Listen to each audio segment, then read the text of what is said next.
क्या नगीना सीट पर चंद्रशेखर आज़ाद ने मायावती को फंसा दिया है? बीजेपी की तो बात ही यहाँ दूर है। यहाँ तो सीधा मुकाबला चंद्रशेखर आज़ाद, समाजवादी पार्टी और बीएसपी के बीच दिखाई देता है। नगीना, जो कि मायावती का गढ़ मानी जाती है, इस सीट पर चंद्रशेखर आज़ाद के उतरने से अब मुकाबला त्रिकोणीय होता हुआ दिखाई देता है। नगीना लोकसभा वो सुरक्षित सीट है जो मायावती के लिए इज्जत का सवाल है। कभी ये सीट बिजनौर का हिस्सा हुआ करती थी, जहां से मायावती ने अपना पहला चुनाव लड़ा और जीता था। अब उसी इतिहास को भीम आर्मी प्रमुख चंद्रशेखर आज़ाद दोहराने निकले हैं। चंद्रशेखर आज़ाद पहली बार यहां से अपनी किस्मत आजमा रहे हैं, और वो भी अकेले, यानी किसी पार्टी ने उन्हें अपना समर्थन नहीं दिया है। वो अपनी पार्टी आज़ाद समाज पार्टी के बैनर तले चुनाव मैदान में हैं। वो पार्टी जिसका चुनाव चिन्ह है केतली। इस सीट पर बीजेपी ने 3 बार के विधायक ओम कुमार को अपना उम्मीदवार बनाया है। ओम कुमार बीएसपी से 2 बार विधायक रह चुके हैं और इलाके में उनकी पैठ मानी जाती है। वहीं समाजवादी पार्टी ने मनोज कुमार, पूर्व जज, को अपना उम्मीदवार बनाया है, जबकि बीएसपी ने सुरेंद्र मैनवाल को अपना प्रत्याशी घोषित किया है। माना जा रहा है कि ये 4 कॉर्नर कॉन्टेस्ट है, जिसमें मुख्य मुकाबले में समाजवादी पार्टी, बीएसपी और चंद्रशेखर, चारों ओर से मुकाबला एक तरीके से बनता हुआ दिखाई देता है, जिसमें बीजेपी भी है। लेकिन जानकार मानते हैं कि इन चारों में जिसे दलित और मुसलमान का वोट पड़ेगा, वही बीजेपी के साथ मुकाबले में होगा, और ऐसे में अगर मुसलमानों और दलितों के वोट बंट गए तो फ़ायदे में बीजेपी रहेगी। हर कोई इस बात की चर्चा कर रहा है कि क्या मुकाबले में चंद्रशेखर आज़ाद चुनाव जीत पाएंगे या फिर नहीं। चंद्रशेखर आज़ाद को भी मालूम है कि उनके लिए बीएसपी का कैडर तोड़ना आसान नहीं है। बीएसपी का कैडर भी गांव-गांव गहरी पैठ रखता है, लेकिन पिछले 1 साल से लगातार मेहनत कर रहे चंद्रशेखर आज़ाद ने हर गांव में अपने कार्यकर्ता और समर्थक खड़े कर लिए हैं। लेकिन यहाँ चुनाव जीतने के लिए चंद्रशेखर को लगभग एक तरफा दलित और मुस्लिम वोटों की ज़रूरत होगी।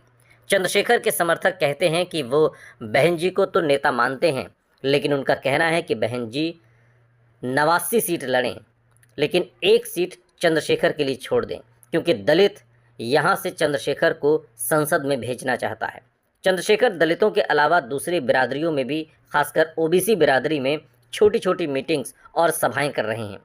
चंद्रशेखर अपनी मीटिंग में सभी को बाबा साहब भीमराव अंबेडकर के मिशन की याद दिलाते हैं और कहते हैं कि अगर दलित और दबे कुचले लोगों को, उनकी आवाज़ को अगर संसद में नहीं पहुंचाया गया तो संविधान ख़त्म हो जाएगा, और अगर यहाँ के लोग उन्हें संसद में जिताकर भेजेंगे तो वो दिखाएंगे कि कैसे उनके हक की आवाज़ संसद के भीतर गूंज सकती है।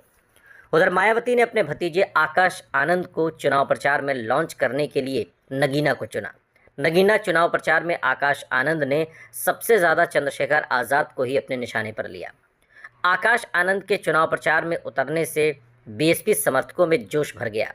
वो अब बीएसपी और एएसपी यानी कि आज़ाद समाज पार्टी चंद्रशेखर की, उनके बीच नाक की लड़ाई बन गया है।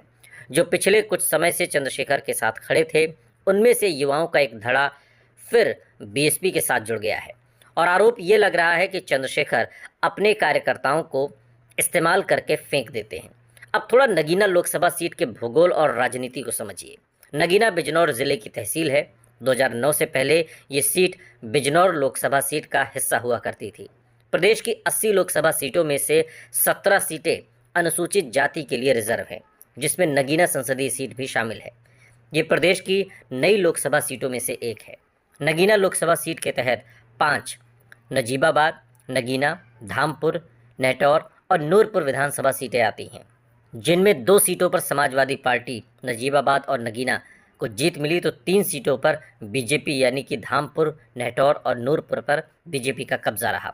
जबकि 2017 के चुनाव में यहाँ की 3 सीटों पर बीजेपी को तो सपा को 2 सीटों पर जीत मिली थी।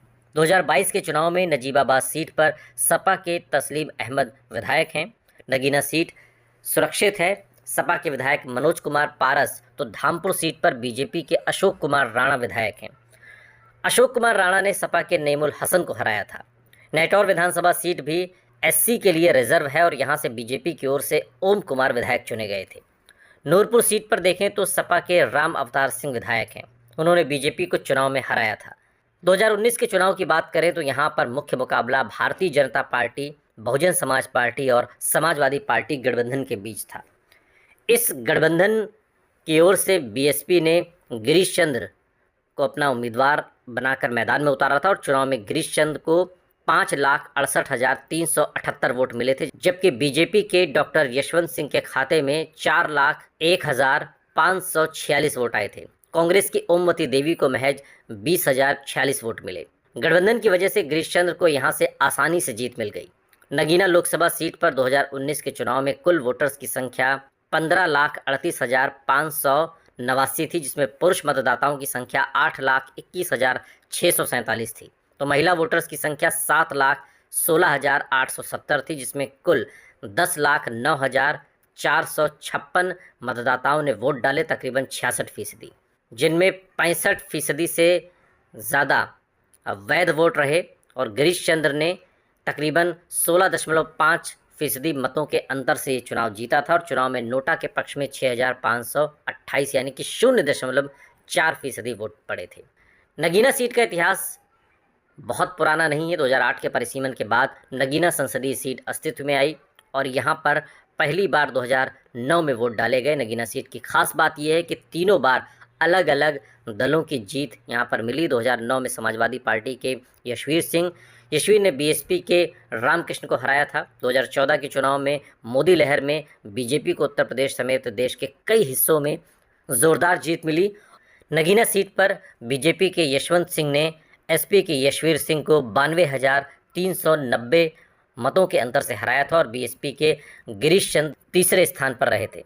हालांकि 2019 के आम चुनाव में सपा और बीएसपी ने आपसी गठबंधन कर लिया और बीएसपी ने गिरीश चंद्र को मैदान में उतारा और फिर यहां से उन्होंने जीत हासिल की। लेकिन इस बार मुकाबला अलग हो गया है। इस बार मुकाबला लग रहा है कि चंद्रशेखर आज़ाद और बीएसपी एसपी के बीच ये त्रिकोणीय मुकाबला है, जिसमें बीजेपी भी अपनी जगह रखती है। लेकिन चूँकि नगीना सीट का इतिहास है कि यहाँ से हर बार अलग सांसद बनता है, ऐसे में इस बार हवा क्या चंद्रशेखर आज़ाद के पक्ष में चल रही है, ये देखना दिलचस्प होगा। ये वीडियो आपको कैसा लगा कमेंट बॉक्स में हमें ज़रूर बताइएगा। इस तरह के और वीडियोस के लिए सब्सक्राइब करिए आपका अपना यूट्यूब चैनल न्यूज़ पॉइंट, आपकी आवाज़।